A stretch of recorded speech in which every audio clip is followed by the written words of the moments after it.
Hola, soy Sergio Barrejón. Bienvenidos a Exigencias del Guión, la voz de los guionistas.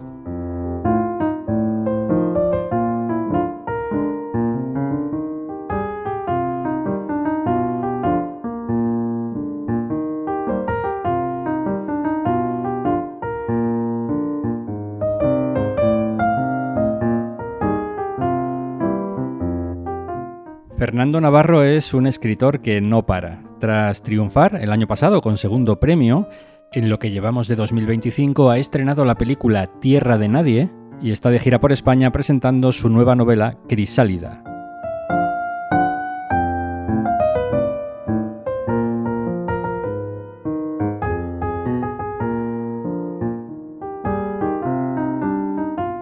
Jorge Corrales y Paul Sánchez se reúnen con Fernando Navarro en la sede de Dama en Madrid para una charla que salta de la película ambientada en Cádiz a la novela ambientada en Granada.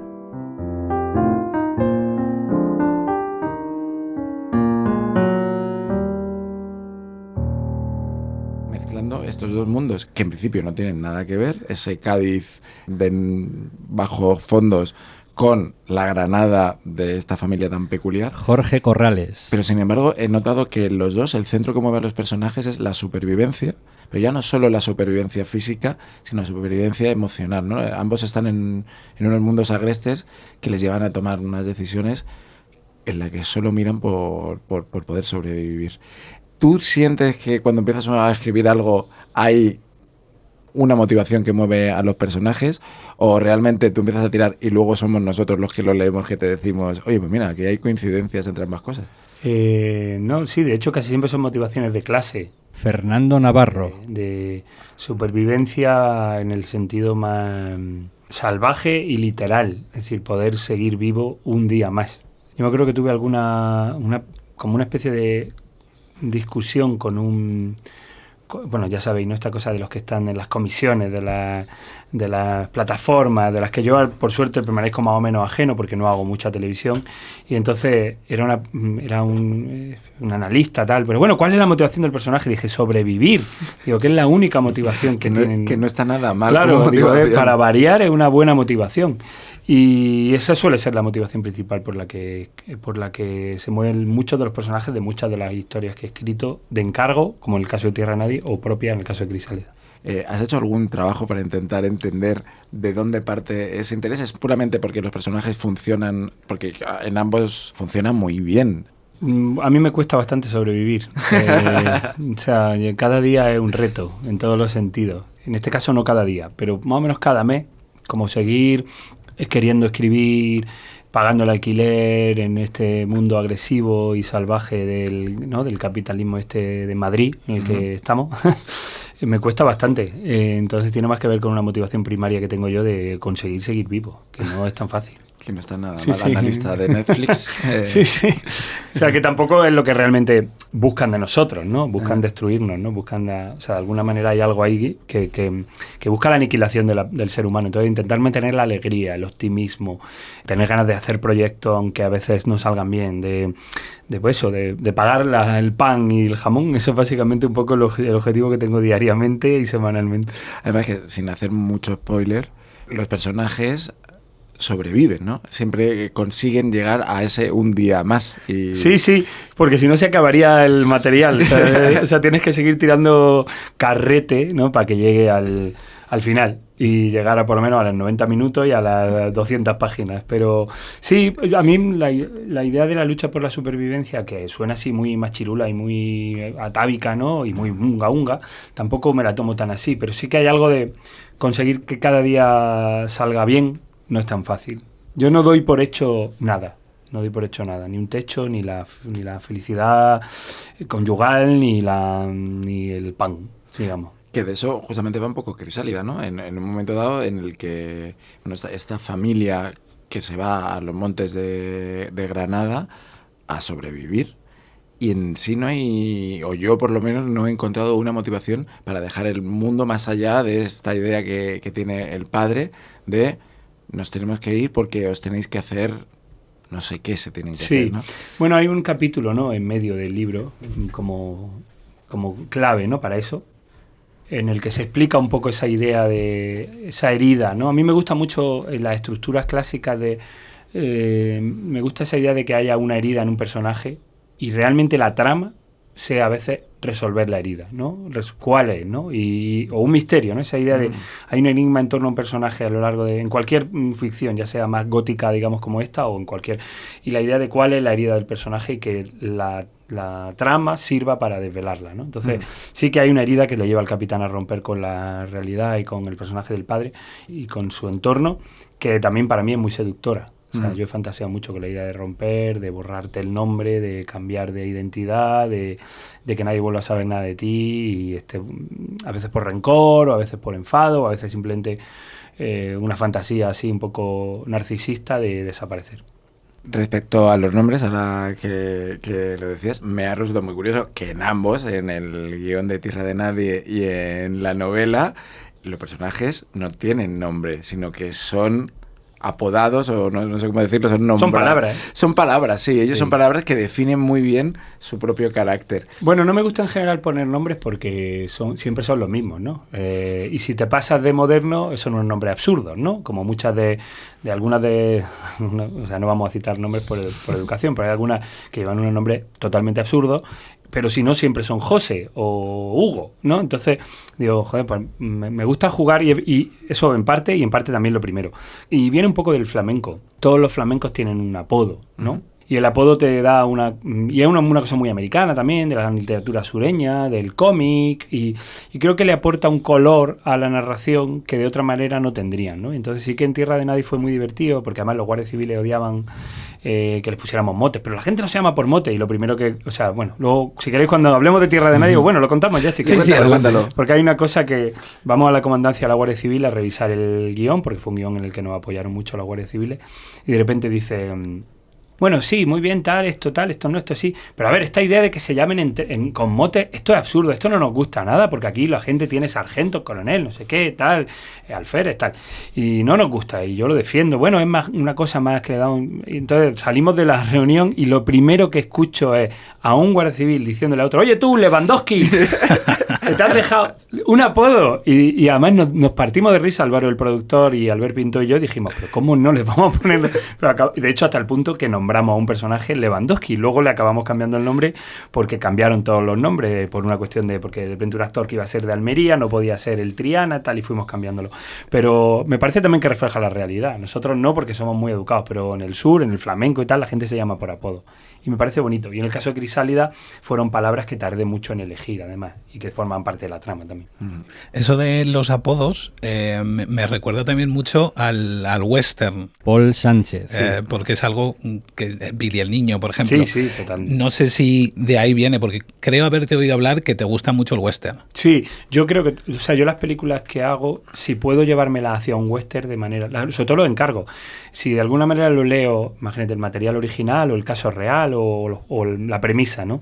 Y digo, vale, ¿se puede convertir en un western? Digo que sí al encargo. Si no encuentro la manera de convertirlo en un western, sobre todo cuando son historias de hombres, ¿no? Hay algo ahí, no sé si es una responsabilidad o no sabría decir si es, no sé lo que es, pero el momento en el que vas a contar historias más bien masculinas y teniendo en cuenta que el mundo no va por ahí, dices, bueno, si la convierto en un western que de alguna manera es un relato con resonancias mitológicas, puedo justificar que la mayoría de los protagonistas sean masculinos, ¿no? Te sientes como que te lo puedes permitir, ¿no? Y entonces sigue siempre a cabo, y hay algo sí en los westerns que siempre llevan nombres curiosos, palabras, apodos, ¿no? Justo ahora estoy escribiendo un guión que también va a ser un western y el personaje se llama Arizona y es un español, ¿sabes? O sea, que sí que hay una tendencia a convertirlo en sí, es verdad. Y Tierra de Nadie es un western, yo al menos lo definiría también como un western. Lo que me parece súper curioso es que, por muy western que sea, empieza con una primera secuencia en el mar. Sí.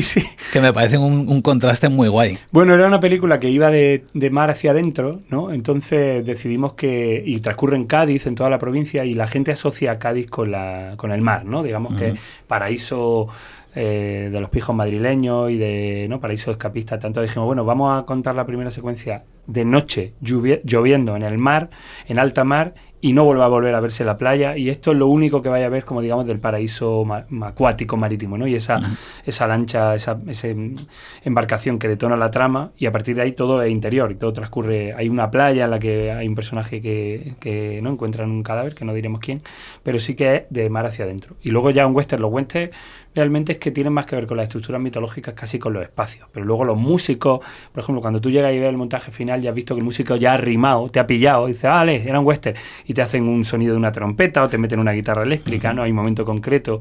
Y también es verdad, el otro día, mira, vi la película por segunda vez hace poco en el Festival de Málaga, y la vi y dije, qué bien, es un western realmente, porque eso le descarga parte de la solemnidad que pueda ponerle el espectador. O sea, a mí me preocupa mucho siempre la percepción de las películas en un mundo en el que si no hacer grandes películas parece que ya no tiene sentido, y si no son grandes películas tienen que ser, no son nada, ¿no? Y yo creo que yo no me he criado viendo ese tipo de cine, yo me he criado viendo Calles de Fuego de Walter Hill, que es una película muy olvidada y que yo creo que es una obra maestra. Entonces, maravillosa. Se pueden parecer un poco a esas pelis en las que, entonces el western te permite también descargarla un poco de, como, venga, relajémonos, ¿no? Y además que Tierra de Nadie tiene una cosa que es este difícil equilibrio en dónde está la justicia realmente, porque tenemos a unos personajes que son, lo podemos contar, ¿no? Yo Sí. creo, que son amigos y a la vez pertenecen a mundos separados, y hasta ahí voy a leer. Sí. Pero sin embargo no está muy claro realmente quién lleva el peso moral de la acción. Y a mí me recordaba, ahora cuando estás hablando de western, me recordaba mucho Liberty Balance, ¿no? En este personaje que dices, bueno, realmente el personaje de John Wayne no es el que está del lado de la ley, pero sin embargo es el al que yo adoro y, claro, al que sigo, ¿no? Y esto me pasaba un poco también en Tierra de Nadie, que no sé si habrá sido un referente. Todos los westerns han sido referentes. Es verdad que a mí me gusta siempre la distorsión de la distorsión. En realidad la tercera vuelta, el flamenco de ida y vuelta, pues el western de ida y vuelta, pero yo ya me quedo con el tercero. O sea, digamos, está el western clásico de héroes blancos, está el que lo que quiere es perpetuar la idea de la conquista del oeste, como si fuera algo en el que no murió nadie, en el que todo el mundo era blanco. De repente llega el western italiano, que destroza ese mito y lo vuelve sucio. Y a mí me interesa la última vuelta, que es a la que aún no he logrado llegar, aunque creo que la película que estoy ahora, en la que se está rodando con Rafael Cobos, creo que puede aparentar ya lo que queríamos, que era el western crepuscular y la vuelta al cine americano del western europeo, que es ya no solo ambigüedad moral, sino probablemente despiste moral. O sea, ya no sabe, o sea, porque los otros todos son medio malotes, pero tienen gracia, pero tienen algo cómic, ¿no? En el western de León y todo, son unos miserables, pero mantienen el humor. En el western de Sam Peckinpah o La Puerta del Cielo, ¿no? Que son películas, para mí La Puerta del Cielo es una obra maestra a la que además la sometieron a una infamia a los críticos de cine de la época, a esa gente de la que hay que desconfiar un poco, que ya son directamente, todos son terribles, ¿no? Todos son, y exactamente, estás buscando el foco, ¿dónde está el héroe? ¿En quién me tengo que agarrar? ¿Cuál es el punto de vista de la historia, ¿no? Y eso, aunque sea una tercera distorsión, yo creo que en el espectador es muy guay, es decir, vale, tengo que estar yo buscando, ¿no? Me lanzan la historia, el punto de vista más o menos lo tengo claro, parece que en este caso es nuestro personaje del Yeye, Jesús Carroza, pero tengo que ir buscando yo dónde están los asideros morales para que la historia la pueda digerir por este filtro maniqueo más o menos del bien y el mal, ¿no? Que yo tampoco es un filtro en el que yo esté muy interesado, o sea, yo creo que no existe el bien y no existe el mal. Me sorprende que no estés interesado en el filtro entre el bien y el mal, porque ahora voy a la novela. En Crisálida hay yo creo, un roce entre lo que los personajes hacen y a la vez lo que los personajes sienten, ¿no? Tenemos a unos niños que están extremadamente traumatizados por una relación con su padre muy tensa, por un abandono no solo físico, sino psicológico, y sin embargo su forma de actuar es absolutamente brutal. Sí, pero tiene que ver con eso, ¿eh? Claro, por eso te digo, me interesa que digas, no me interesa el límite entre el bien y el mal, porque realmente es como que, como espectador y como lector, tú no sabes cómo van a reaccionar esos personajes, porque pueden reaccionar desde la parte psicológica o desde la parte, no sé, más física, sí. más sí, porque me interesa lo que hay en lugar de las emociones más salvajes o más primarias, o ese momento en el que... Sí, o sea, el lugar, la ambigüedad, ¿no? Lo que hay en medio, porque a mí me gusta que empatices con los malos, que los buenos te parezcan egoístas, que, no sé, un poco... Que igual no es muy ambicioso y luego es muy difícil llevarlo a cabo, ¿no? Pero la idea de que no tengas muy claro... O sea, que tú seas todos los personajes, por resumirlo. y que yo pueda ser todos los personajes que escribo. Sí, eso me gusta, incluso en Crisálida, que está lleno de cosas muy salvajes. Yo podría...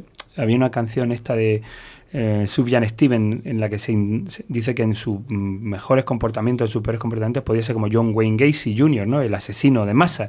Y había algo ahí muy bonito de esa idea de que yo puedo ser el peor y el mejor, ¿no? Y hay un verso flamenco precioso que es como bueno soy muy bueno, como malo soy muy malo, ¿no? Soy más malo que el veneno, ¿no? En realidad dice como moro, moro, como cristiano, cristiano, como bueno soy muy bueno, como malo soy muy malo, ¿no? Entonces, a mí esa idea de ser todos los personajes que retratan me parece interesante, sobre todo para retratarlos con más o menos cariño, ¿no? Porque tienes que identificarte con todos. Por eso no soporto mucho el cine de Marvel, por ejemplo, o el cine contemporáneo, porque se ha vuelto todo muy horrible no, son muy, muy malos y los buenos son muy buenos y por eso solo nos gusta Loki, las pocas que ya he visto, ¿no?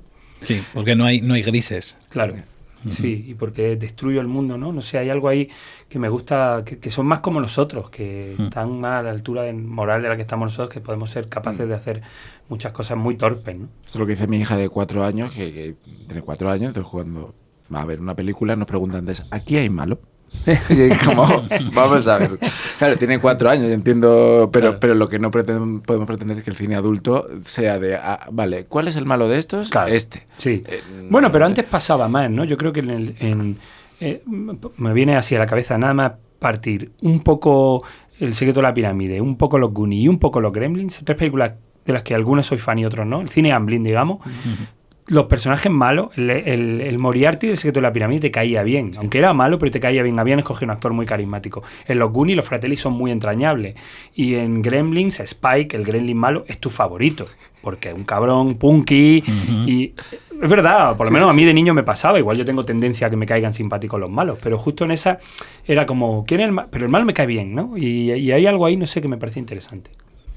Antes estabas hablando de los personajes y decías que el Yeye en la película Tierra de Nadie es un poco el punto de vista, digamos, del espectador. Lo cual me llevaba a preguntar, ¿es el protagonista o son los 3 personajes protagonistas?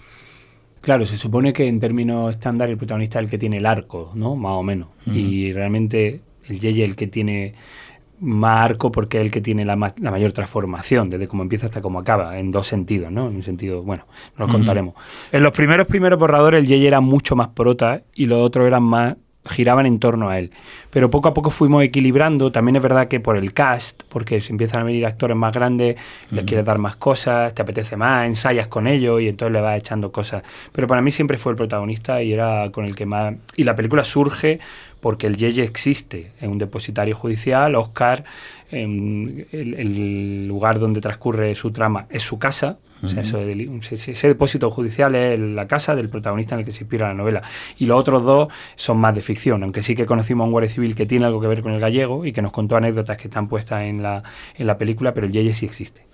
De hecho, el Yeye supongo que también, como personaje, dio probablemente origen al título. No sé si es claro, así. Exactamente, sí, el título era él. O sea, claro. Él el que está... Que luego, hecho, al final, claro, era un poco cliché. Y luego me he dado cuenta que Sicario se llama Tierra de Nadie en los países de habla hispana, con lo cual cagada. Pero, o sea, que estas cosas de los títulos, que los títulos, qué difíciles son.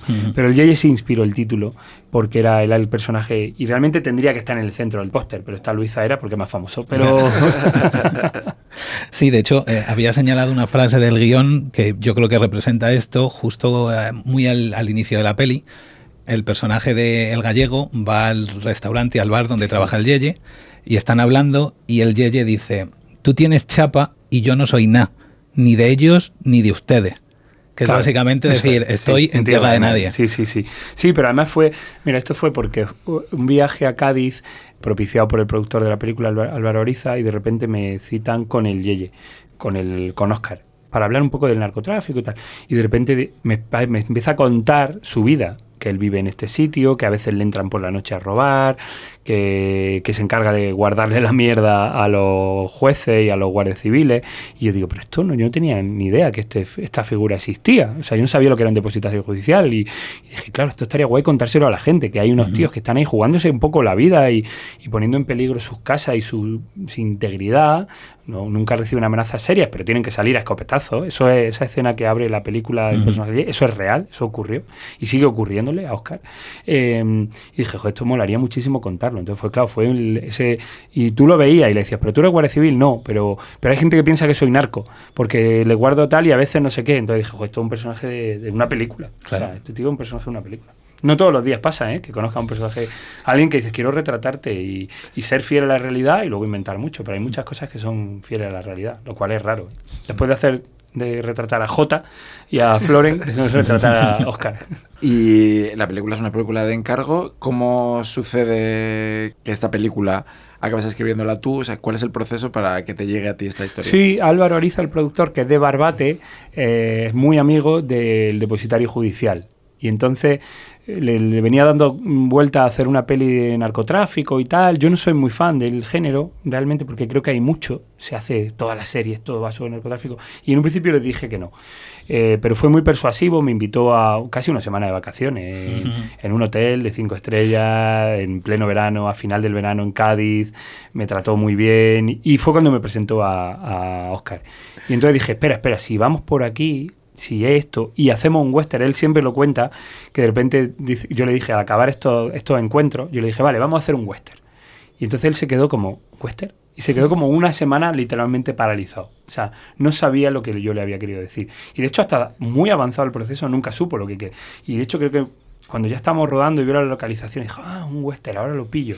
Porque yo fue cuando vi esa idea del personaje ambiguo, ¿no? Y fue, bueno, ellos habían visto Bajo Cero, que en un principio se parecía, porque había la película, en la primera premisa en la que ellos me propusieron, era más el traslado de lo que ahora ocupa parte de prácticamente el tercer acto, ¿no? Entonces planteé esa estructura en la que la primera hora fuera un poco de personaje y la segunda hora fuera el thriller, ¿no? Lo que se supone que era la película.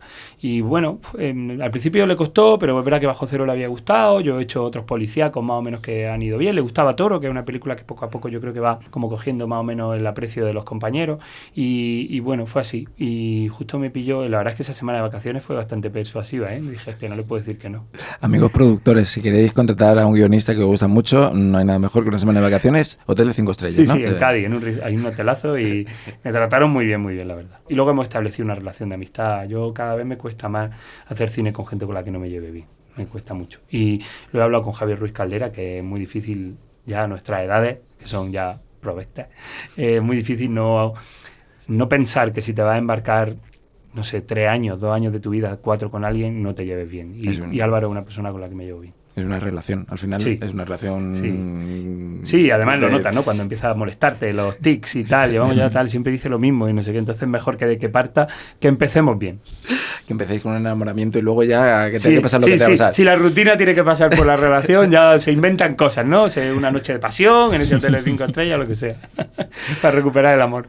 Una cosa que me ha resultado muy curiosa del guión es que tiene voz narrativa, que es algo que yo por lo menos no había visto nunca. Está prohibido. Está prohibido, supuestamente, sí, y además me hace mucha gracia porque tienen una conexión con Crisálida. Esa voz narrativa tan fuerte en Crisálida, se van uniendo cosas y se van amontonando y vas teniendo esas sensaciones, y aquí en el guión de Tierra de Nadie es como al revés, es como que te quita todo lo demás y te deja como... Sí. Esos fragmentos. Por eso no me gusta mucho enseñar los guiones, porque me da pudor, porque además no están hechos para ser leídos, ¿no? Esta es una de las cosas más...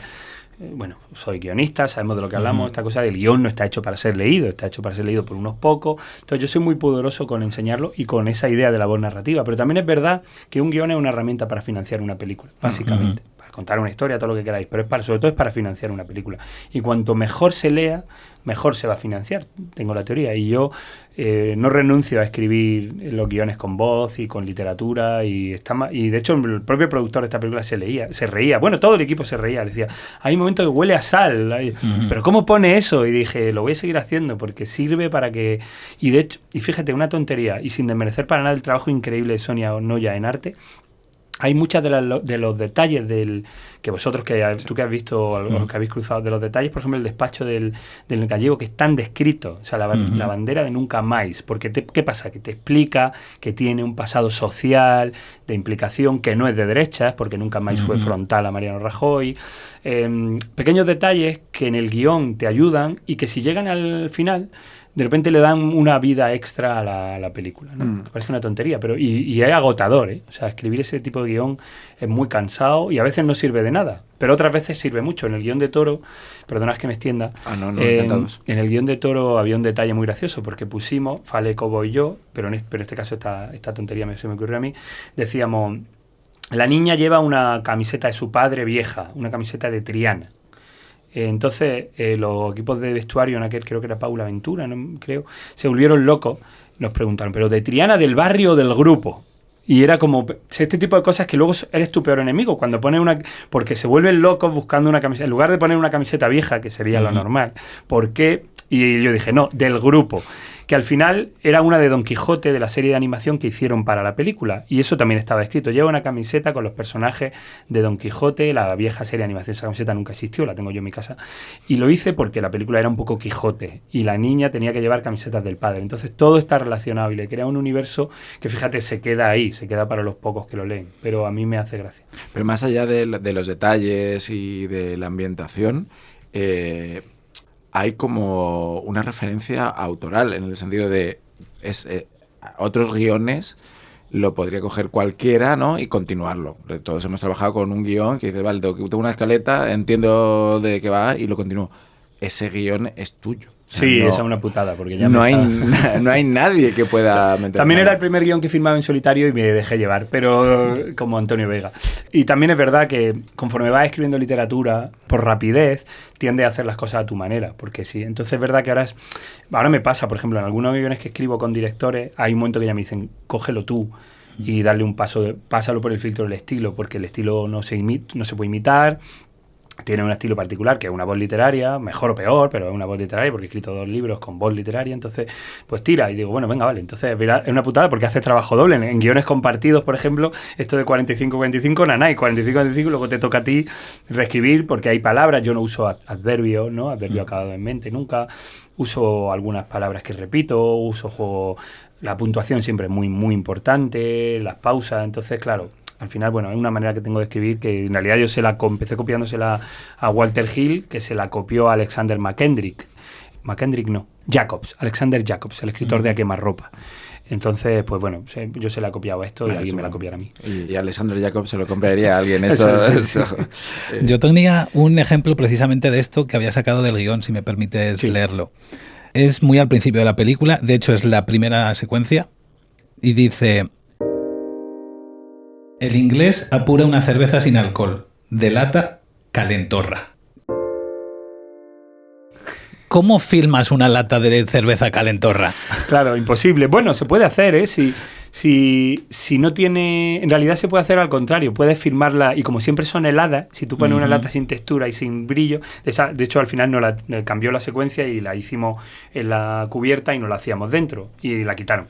Pero en un principio, claro, eso hay muchas veces que el director... Hay muchas veces que también esto es una putada y no recomiendo a nuestros amigos guionistas que estén escuchando que usen mi estilo, porque a veces te genera mucha frustración, lógicamente, porque no puede estar todo. Pero tú lo pones para que también elijan un poco. Es como, elige cuál de las caracterizaciones que te voy dando de los personajes te beneficia. De hecho, perdón por interrumpir, porque utilizas muchas veces la palabra quizá cuando estás describiendo. Claro. Hay, por poner un ejemplo, un coche, una moto de agua, quizá un pequeño yate... Claro. Y lo utilizas muchas veces, eso que me llamó mucho la atención. Sí, porque hay veces que no es importante, entonces le deja al director y a producción y a arte y a Trezo y tal, los props, que elijan, y hay veces que tú crees que es importante y lo marca un poco. En este caso no lo es, pero fíjate, me pasa cuando veo las pelis, lo que suelo ver, más que el cuadro completo, ¿no? Son... mira, este director en concreto se fijó en este detalle y le dio importancia. Y en lugar de hacer eso, se fue por... Es muy divertido, en realidad, verla con ese ojo, para ver las personalidades de la gente con la que trabajas. Claro, para mí, mis favoritas, que no voy a desvelar, muchas veces tienen que ver con los que han cogido los detalles más de personaje. Los que se han fijado, y otras cosas que eran accesorias, a lo mejor le han puesto más interés. Mis favoritos son todos, porque todos me parecen buenos directores. Pero hay veces que dices, joder, mira, qué guay que esta atención al detalle. De repente se ha fijado que era un detalle. Pero tú lo haces para que lo filmen. Entonces, que decidan lo que les parece importante y lo que no. Hay que ser generoso con los equipos. Y pasando a la voz narrativa de Crisálida, tiene mucho trabajo, pero mucho trabajo. Yo estaba hablando hoy precisamente de Crisálida y me preguntaban, ¿qué tal? No sé, digo, me gusta muchísimo la voz narrativa porque me parece que es muy complicado meterse en esa berenjenal porque el personaje que hace de narrador, digamos que tiene un conflicto que muestra a través del lenguaje. Sí. Y claro, mantener eso y que sea narrativamente interesante, porque lo que nos pasa a los escritores es que cuando nos da por meter una voz narrativa que es muy chula, se te va la trama o se te va... Sí. Entonces, ¿mantener ese equilibrio te ha costado? Muchísimo, sí, porque fue un libro que se escribió en poco tiempo, pero se reescribió en mucho. O sea, fue una vez que entró la voz literaria, la voz de nada, ¿no?, en la cabeza. De hecho, el libro existe porque existe el personaje. Yo no sabía cómo... Esto iba a ser un guión de una película que iba a hacer con una directora alemana, Katrin Gebe, una directora de la escena de Hamburgo, que había hecho una película en la que estuvo en la quincena, realizadores, creo, la Semana de la Crítica, no me acuerdo, y la quincena, creo. Y me encargó, llegamos al acuerdo de hacer una película juntos porque nos conocimos en un festival de cine fantástico. Yo quería hacer la historia del bosque con los padres y tal. Y unos padres y unos niños que se machacan los unos a los otros, se torturan, tal. Que se parecía un poco a su primera película. Se llama... me acordaré, porque tiene un alemán, Totentanz o algo así, una película muy oscura, ¿no? Pero no sabía cómo contarla. Cuando abandonamos la película, porque Katrin se fue a hacer otras cosas y íbamos a hacer una película de episodios con Claire Denis y tal, y al final tampoco la hicimos. Bueno, yo abandoné la idea del guión, pero me venía siempre, eso del bosque me gustaba, pero no sabía cómo contarlo. Y fue la voz narrativa, fue la voz de nada, fue el primer párrafo, la primera página de la novela, la escribí del tirón, seguida, sin comas, o con pocas comas, y dije, vale, joder, o sea, lo va a contar un personaje y va a ser una niña. Entonces ahí empecé a pensar en los referentes como El Resplandor y Carrie, en Stephen King, en la voz del tormento del Resplandor y la adolescencia de Carrie, en Siempre me voy del castillo. Me fueron viniendo los referentes. Y dije, vale, si lo cuento a un adolescente, entonces va a haber más magia, porque no va a ser un narrador fiable.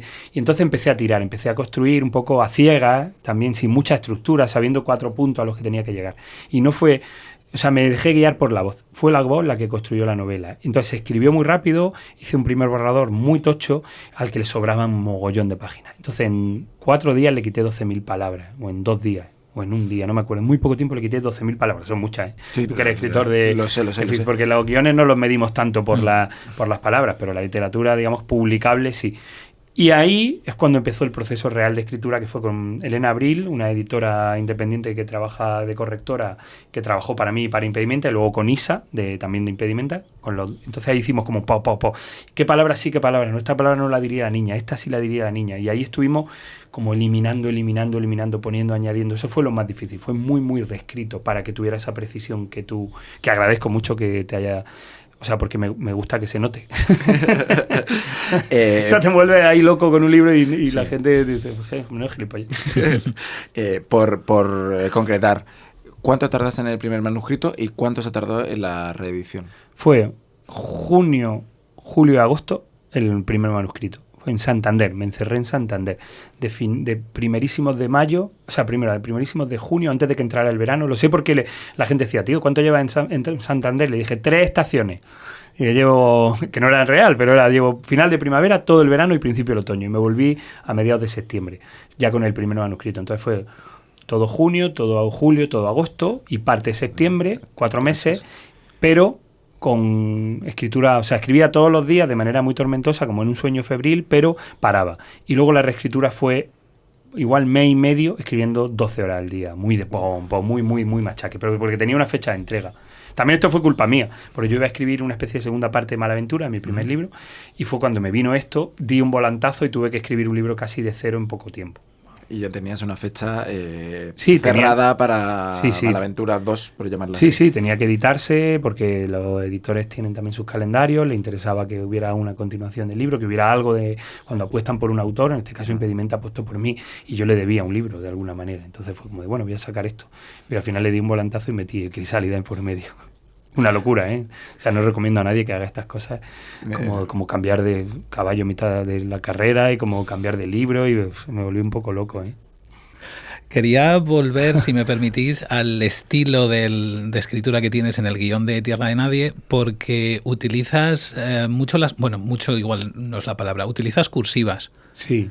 ¿Para qué utilizar las cursivas? Las cursivas deberían ser planos. No o cortes. Detalle. Sí, o cortes de montaje. O son como una especie de falso beat. Como un remarcar algo que... Pero no siempre. A veces son solo palabras que me gustan y que quiero repetir. O sea, es un uso muy caprichoso que yo creo que se lo robé a It Follows. Que me encanta ese guión como está escrito y vi varias cursivas y dije, uy, esto está chulo. Pero es verdad que, por ejemplo, hay una persona con la que escribo que lo usa y no le sale bien. Porque a veces me manda dos líneas enteras. Y pienso, no tienen que ser líneas, tienen que ser palabras. Sí, de hecho yo creo que nunca haces más de 2 o 3 palabras máximo en cursiva. Sí, no. Y casi nunca suelo escribir párrafos muy largos, en general. Me gusta hacerlo más en párrafos muy cortos. Y quería preguntar también por... es que estoy un poco nervioso porque esto es como si me desnudara. O sea, nadie lee los guiones. Entonces, por eso le dije a Sergio, cabrón, que no quería que lo leyera. Claro, Sergio, desde aquí le exonero de toda culpa. Fui yo el que pedí el guión. Yo también lo pedí, ¿eh? Porque, y además, Paul es el que ha empezado a hacerlo. Cuando leemos los guiones de los entrevistados, las entrevistas funcionan muchísimo mejor. Sí. Además, que de hecho lo hago encantado, pero que me siento normal, vulnerable. Sí. Como... Es curioso, ¿no? Que puedes hacer una peli que vean 10 millones de personas. Bueno, 10 millones a lo mejor me he pasado, pero... Si la ven 10 millones de personas, invito a cenar donde queráis la próxima vez que nos veamos. Bueno, pero cientos de miles sí.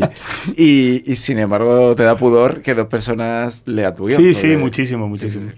Y como sé que se va a quedar aquí, que ya me ha prometido Sergio que no se va a leer, estoy más, o sea, pero la idea de que se leyera me pondría muy nervioso. Pues partiendo de esto de que hemos leído el guión y hemos visto la película, lo he leído un mes más o menos después de ver la película, así que puedo estar equivocado, pero creo que hay una escena que ha cambiado un momento importante, una subtrama de un personaje. Estoy intentando a ver cómo lo digo porque es un poco spoiler. Sí. Para no reventarlo a nadie. Pero bueno, hay un momento en el que alguien deja a alguien y en el guión creo recordar que en la película ocurre en el bar en el que se juntan los 3. Sin embargo, en el guión ocurre mucho más tarde. Sí. ¿Eso fue un cambio que os disteis cuenta o se dio cuenta el director? Eso fue en realidad lo que más me gusta del cine y lo que más nervioso me pone y me impide ser director son los actores. Del cine, digo, del proceso de cine. Me pone nervioso porque requieren mucha responsabilidad y me gusta porque son lo que le da sentido a las películas. Son los actores, nos guste o no nos guste. Y eso fue por Paula Díaz. La actriz es tan increíble que decidimos darle un momento más. Decidimos hacer como un segundo final. Da igual contar que ella, no me preocupa, porque además hay algo en el tráiler. Pero fue por ella, fue los ensayos. Decidimos, y hablando con Albert y hablando con Jesús Carroza. A ver, en esta película hay 3 actores muy exigentes con los guionistas. Muy exigentes. Yo en esta película he estado en mesa italiana y en ensayo, y son actores que te piden mucho. Luis quiere cambiar muchos diálogos. Carra cuestiona las cosas, pero es juguetón. Y Jesús cuestiona cada línea y te pide por qué y si quiere cambiar la tela. O sea, muy bonito, pero muy exigente. Y Jesús también hablaba, pero aquí se van a pelear, pero ¿por qué? Y ella también, y ahí dije, vale, vamos a crear otra secuencia que va a ser muy bonita y más clara visualmente también, y tampoco molaba que un personaje desapareciera como antes del midpoint de la película, y era mejor retrasarlo casi al final de el arranque del tercer acto, ¿no? Que es donde se produce ahí una serie de eventos. Y fue eso, una mezcla de trabajar con el actor y al escucharlo dijimos, vale, tiene sentido. Casi siempre a mí me ha pasado mucho, no sé a vosotros, que los actores te llevan a sitios que no. Me pasó en Romancero con Alba Flores. Alba Flores yo creo que diría la mitad del responsable de su personaje, y hay un cuento que lee ella, le lee a la niña. Bueno, no tenéis por qué haber visto la serie, pero hay un momento muy bonito en que el personaje de Alba Flores le lee a la niña protagonista vampira, esta Cornelia, un cuento sobre un árbol mitológico, que todo eso fue una petición de Alba. Pero vamos a hacerlo más especial, vamos a darle tal, no sé qué. Yo escribía para ella, y me encanta escribir para ellos. Para cuando te ponen exigente es muy bonito, porque luego, claro, se lo creen mucho más. Hablando de mitología, hay una cosa que está por lo menos en muchos de tus trabajos, que es esa mezcla entre esos referentes que has dicho antes de Kubrick, más de Stephen King, ¿eh? Kubrick, de Stephen King, perdón, de Walter Hill, pero ese referente americano, pero entroncado dentro de una raíz muy andaluza y metida con una mitología que yo, por lo menos, a lo mejor desde mi desconocimiento madrileño, no conocía tan arraigada dentro de Granada. Ya sabemos que Granada, sobre todo en Crisálida, tiene como un mundo propio muy fuerte y como no sé, está muy entroncado con el pasado, pero a la vez en Crisálida yo me he encontrado como muchos puntos que decía, que lo tengo que chequear, de esta leyenda se la ha inventado Fernando. Sí, me la he inventado todas, claro. Sí. Pero sin embargo suenan a granadinas. Sí, ¿no? sí. A ver, a mí me encanta la irrupción de lo fantástico en lo real, ¿no? Es algo que más o menos, incluso en segundo premio lo hicimos, ¿no? Que ya era la Repanos, porque estábamos haciendo una historia de una banda de música real y metíamos psicodelia, toda la que podíamos, y levitaciones y poderes telequinéticos, ¿no? Entonces, que nos reíamos mucho, Isaac y yo, con eso. Hay algo en eso que tiene que ver con las texturas, con la idea de crearle a la realidad una textura que no me gusta el realismo mágico, no me gusta la etiqueta, pero podría parecerse en el sentido de que la realidad tiene muchas más capas, ¿no? Entonces, la idea de meter mitologías de repente inventadas en medio de la ciudad creíble de Granada de los 80 que yo viví, me parece muy juguetona, muy divertida, más cercana a la poesía, ¿no? Un poco a mí me gusta mucho Thomas Pynchon, y me disculpo porque sé que es un escritor que puede parecer un poco pretencioso. Creo que nunca hay que disculparse por leer. O sí. sea, me refiero a pero bueno, que la gente luego no, pero luego yo sé que es una castaña, leerse a Pynchon es como, hostia. Y Thomas Pynchon hace una cosa que a mí me gusta mucho, que tiene mucho que ver con el postmodernismo, en realidad Bolaño también lo hace, que es esa idea de las capas de la sociedad, ¿no? de las capas de la realidad, ¿no? Que hay muchas capas y hay muchas cosas detrás que no tienen que ver con...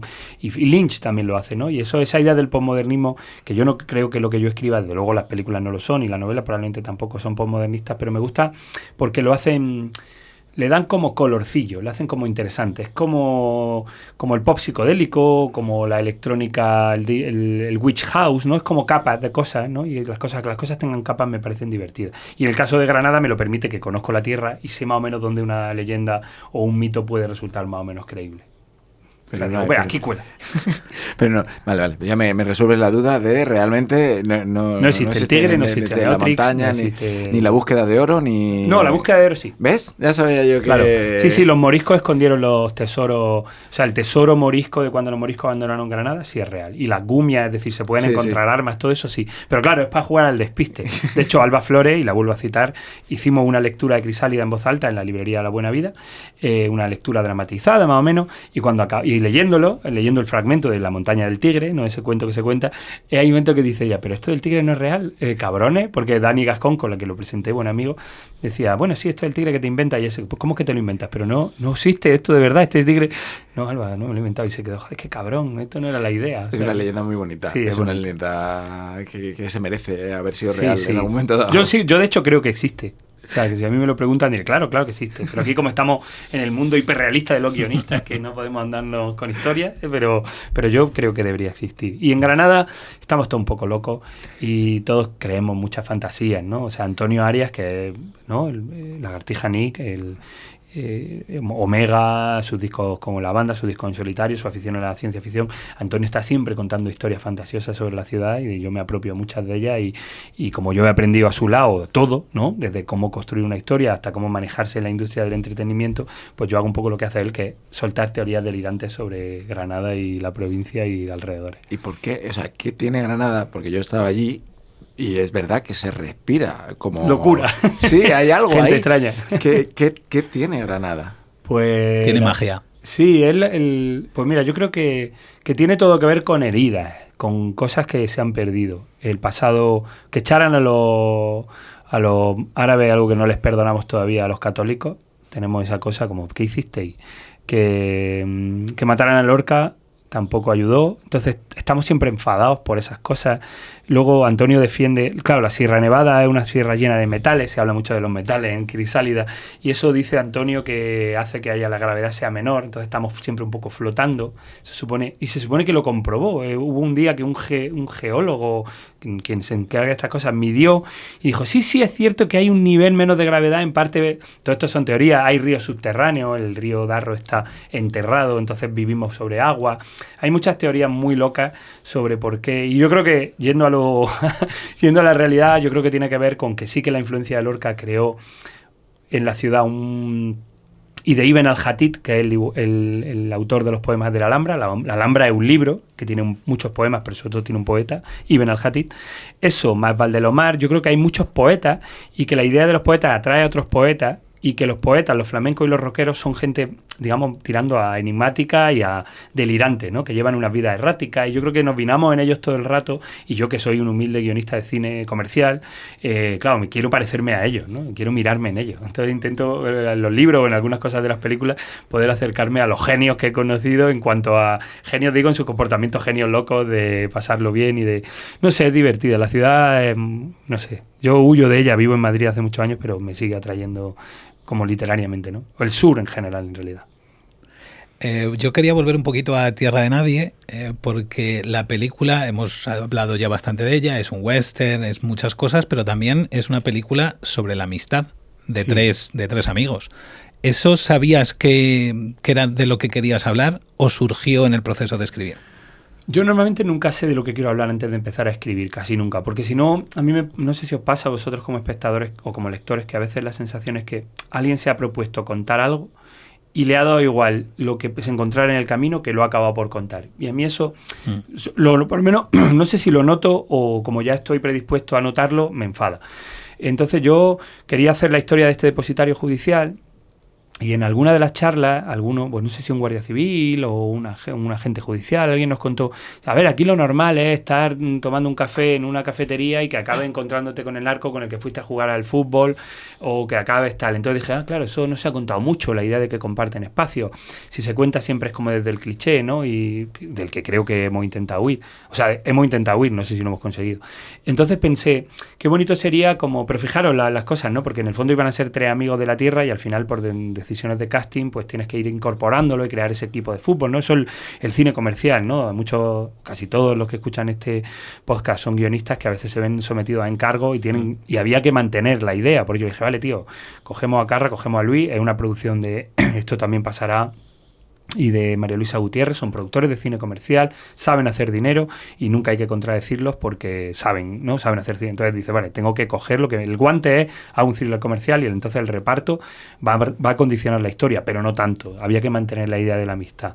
Y eso tenía que ver con el mundo real, con que iba allí, y además nos pasó en algún momento, mira, ese que hay ahí que me ha saludado, este no sé qué, o este que mueve tal, es cuñado de no sé cuánto. Entonces, la idea de que las familias de los guardias civiles conviven con familias y con parejas de agentes judiciales y que han pasado el tiempo en la infancia con narcos, que en el fondo no son narcos. El otro día estuvimos en un debate con Paco Mena, que es un coordinador de una coordinadora de alternativa a la drogadicción y a todo esto y a la solución para salir del problema del narco en Cádiz. Nos decía que eran contrabandistas. Dice, el personaje es más bien un contrabandista, porque los narcos viven en mansiones en la Costa del Sol y los contrabandistas son... Entonces pensamos que fuera amigos le daría una cosa bonita y no queríamos hacer una peli...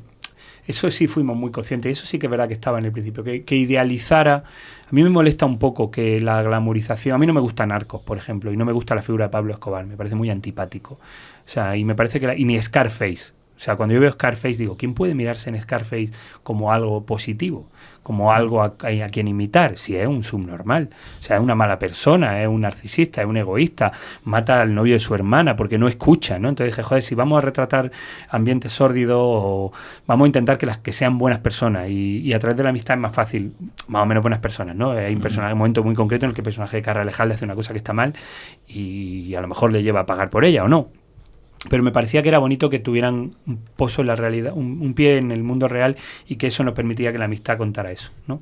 Hay una curiosidad de estos tres personajes que no sé si fue consciente o surgió también durante el proceso, y es que los tres en algún momento reciben golpes o puñetazos o patadas, los tres acaban marcados con una herida física. Sí. Antes hablábamos de las heridas más emocionales. ¿Eso lo diseñaste a propósito? ¿Que los tres tuvieran eso? Sí.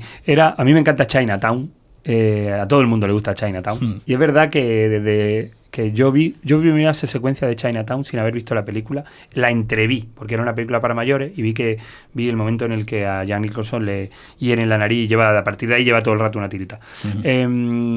Y dije, joder, me encantaría. Y lo he hecho en otras. Los personajes siempre acaban heridos, ¿no? Y me gusta esa idea de empezar con personajes que están más o menos bien y que acaban destrozados físicamente. Y al verlo remarcó. Había yo no me había dado cuenta que lo había hecho. Y creo que el momento en que hieren a Carra no estaba en el guión, o igual está ahí, pero no estaba en los primeros. Está ahí. Sí, en el eso guión eso lo pidió Albert, porque dijo. Joder, ha herido al Yeye, ha herido a tal, hiere también a Carra. Y no me había dado cuenta. Y fue una.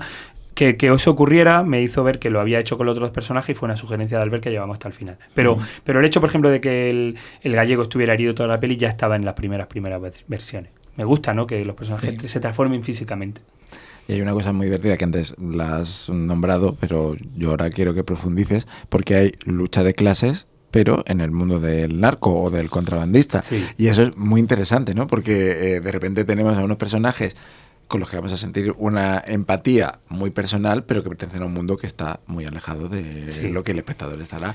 No sé si esto fue algo que encontraste en el camino, como dice Paul. Sí, sí, porque veías que te lo iban diciendo, ¿no? Que al final, a ver, esto empieza, lo cuenta Carra en un momento, que esto empieza porque la cercanía de Marruecos y de Ceuta, ¿no? y de las ciudades autónomas con Cádiz permite el contrabandismo de tabaco. O sea, empieza el contrabando, de tabaco. Y hay un momento en el que de ahí se pasa al menudeo del hachís y a bajar al moro y subir al moro, y aparentemente no es un gran problema, aunque detrás hay un problema de salud, pero bueno. Y entonces te das cuenta de que la mafia, lo que cuenta la película, el spoiler que no podemos hacer de lo que cuenta realmente la película, eso está ocurriendo. O sea, hay un uso de esta gente, de estos, en el fondo, pobres hombres en algunos casos, y gente a la que el capitalismo no le ofrece alternativas. Entonces, el otro día no me dejaban decir esto, pero como ahora ya estoy en una entrevista a título personal, claro, yo puedo entender que si la única opción que te dan es trabajar en un supermercado 14 horas por un sueldo horrible, entiendo que digas a tomar por culo, voy a mover, porque me parece que si no le da unas opciones, y la idea de la mafia es horrible, pero la mafia es lo mismo, donde no llega el Estado, alguien va a llegar, ¿no? Así empezó la mafia, ¿no? Que eso lo explica muy bien Gomorra, la novela y la película de la novela de Saviano, una novela, un libro de investigación de Saviano y la película de Mateo Garrone explica muy bien que si el Estado no llega a un sitio, no te preocupes que alguien va a llegar, ¿no? Y eso es lo que está pasando en algunos territorios de la provincia de Cádiz y del campo de Gibraltar, sobre todo. Y entonces nos parecía que sí que había una lectura del capitalismo. Si el capitalismo solo te ofrece ser carne picada y trabajar y abrir centros comerciales y destrozar el tejido social, y Europa, yo soy proeuropeísta, pero Europa no te deja pescar, y lo dice el personaje Carrejalde, ¿no? Ese momento ahí hubo un auge del narco cuando de repente no les dejaban faenar, porque había una ley que dicen tu pescado no vale porque tienes que tener pescado de Hungría, que nunca lo he entendido, o pescado de vete a saber dónde. Hungría no sé si hay mar, pero no hay mar, pues de cualquier otro sitio, ¿no? Entonces la idea de que los estados, digamos, se limpian las manos en ciertos territorios, pues alguien se encargará de ellos, ¿no? Entonces sí que había una cosa ahí de la lucha de clase, y claro, vienen mafias más poderosas, con más dinero, que está pasando en Madrid, ¿no?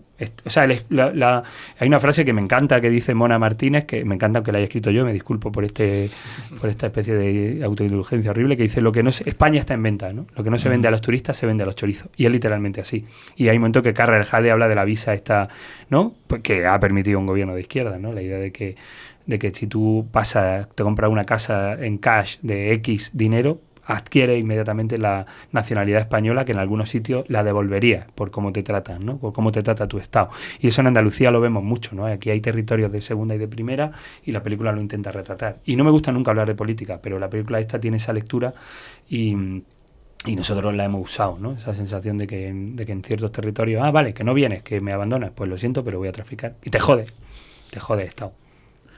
Por ir un poco ya cerrando la entrevista, quería preguntarte por un detalle.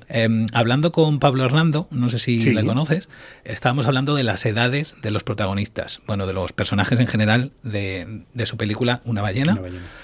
Y a él no le gusta, odia poner edad a los personajes. Y en el guión de Tierra de Nadie, la mayoría de los personajes no tienen edad. Algunos sí, un par de ellos, pero la mayoría no.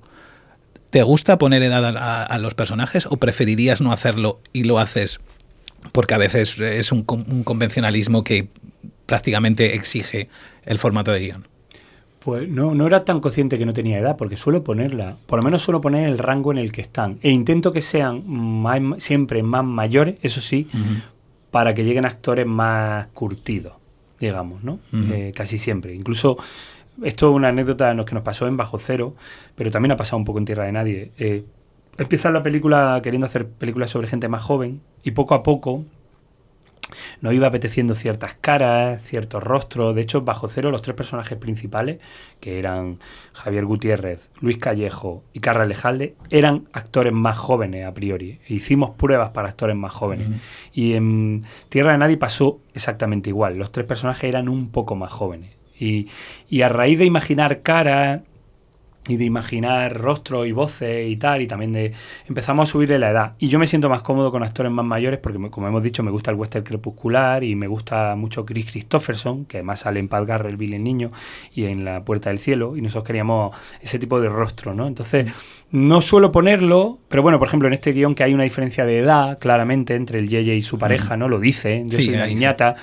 Y ahí la había que remarcarla. Entonces, nunca soy tan consciente, pero si tengo que poner la edad es porque necesito que no vengan jovencitos o jovencitas. A mí me pasó una cosa que en un guión yo quería que el personaje femenino fuera más mayor y era difícil luchar contra eso, porque hay una tendencia a que las chicas de las pelis sean más jóvenes, ¿no? Y ahí sí que a veces lo remarco, y a veces me volvía cambiado la edad del personaje y yo volvía a cambiarlo, y ahí lo ponía porque es más por los rostros que quiere o por el bagaje que traiga el personaje, ¿no? Siempre preferiría que fueran, en general preferiría que fueran más mayores. Y porque tampoco, o sea, Crisálida, la protagonista, tiene 13 años, ¿no? O 12 años, porque va de eso. Pero claro, es que está muy marcado en Crisálida que tiene que tener esa edad. Porque porque es un rito de paso. Exacto. La propia novela es un rito de paso. Pero si son historias de eso, un western, por ejemplo, o una película de terror, ¿no? O sea, si pueden ser más mayores, siempre lo voy a preferir. Pero no sé si lo remarcaría. No sé, a veces pongo 40 y mucho, 50 y poco. Sí, en algunos momentos de Tierra de Nadie, con algunos personajes sí que marcas, está en los 30 y muchos o una cosa así, pero en varios, sobre todo en las primeras páginas, que es por lo que me llamó la atención. También porque los guardias civiles son un poco inconcretos. Claro. O sea, quiero decir que puede valer una gente joven o una gente más mayor. Ahí estábamos porque hubo varias decisiones de casting, gente que se cayó, gente que entró, gente que nos apetecía y no podía y de repente podía. Entonces, yo creo que en el caso, por ejemplo, de las primeras páginas sí que en concreto no los pusimos porque no sabíamos quién iban a ser. Claro. Plan, a ver quién llega, a ver si... Y un guardia civil puede ser eso, de 20 hasta 50 nos vale cualquiera. Pablo, ¿por qué no le gusta? O sea, ¿por qué a Pablo Hernando en concreto no le gusta ponerlo? Él decía que ver en un guión paréntesis que le cortocircuita. Claro, lo pongo entre paréntesis. Claro, que es, digamos, un poco como se pondría normalmente en técnica, en formato de guión, que odia ver paréntesis en un guión. Dice, es que va contra la narrativa, contra lo que es un guión. Sí, y por eso lo odia. Cada uno con nuestras cosas, ¿no? O sea, es como, ¿no? Es como un catálogo de manía. De hecho, a mí siempre me gusta hablarlo. ¿Y tú cómo escribes? ¿Cómo es tu escritorio? ¿Qué programa usas? Hace unos meses tuvimos a Ciro Altabás, que tiene un libro... ¿Cabezazos? Cabezazos en el teclado. Eso. Que son entrevistas a 100 escritores, otra vez. Español, claro, español, guionistas. Español. Sí, guionistas y escritores, ambas cosas. Y entonces les pregunta por manía, son 10 preguntas solo y dice, oye, ¿tú con qué programa escribes? ¿Tomas café o alguna bebida para escribir? Interesante. No sé qué. Y entonces es muy gracioso porque se crean bandos. Sin que ellos lo sepan, o sea, no hay gente... sí, pero tú vas leyendo y diciendo, mira, este es de los del café, este es de los del agua. Él realmente los agrupa en contestaciones y hay como 2 bandos. Vale. Y no, en mi vida utilizaría Final Draft, pero ¿cómo esa gente escribe con Word, no? Y entonces como... En realidad, para mí, la mayor diferencia siempre es escribir de día o de noche. Esa es la más... O sea, siempre cuando alguien me dice que escribe de noche, yo flipo. O sea, digo, ¿cómo puede escribir de noche? Fíjate, yo soy de escribir más de noche que de día. Fíjate. Por las mañanas me cuesta horrores. Por la tarde-noche, digamos a partir de las 7, 8 de la tarde. Ahí puede empezar. Ahí es cuando... Y escribes de madrugada. Muchas veces. Sí, claro. Eso es para mí como la pesadilla. O sea, imaginarlo. Como cuando tenías que estudiar. Yo, por suerte, hace muchos años que no estudio y tampoco estudié mucho y abandoné la carrera y tal. Pero esa idea de estudiar por las noches, tío, yo era como...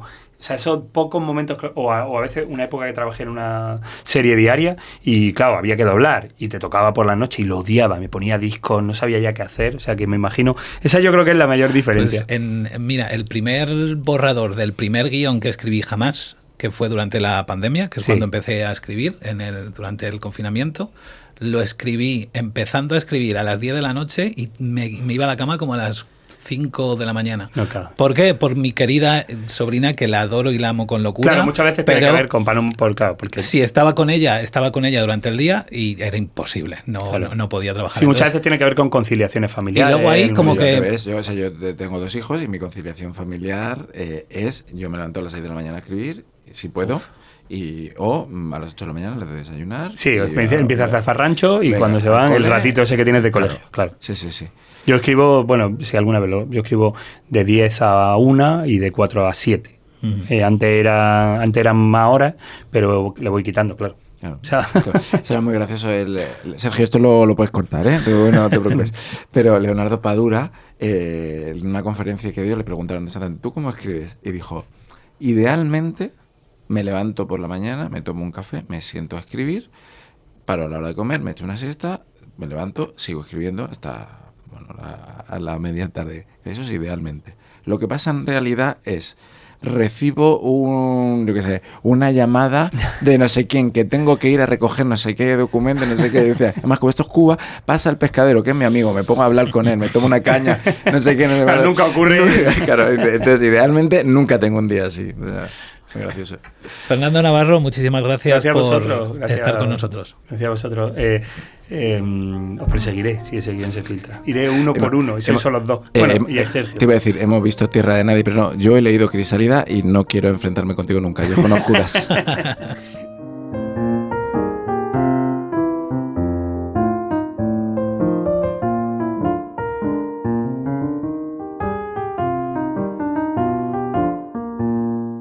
Gracias por escuchar Exigencias del Guión. Redacción y realización Paul Sánchez y Jorge Corrales. Diseño gráfico Jorge Espejo. Música Julio Barrejón, interpretada por Ana Álvarez Prada.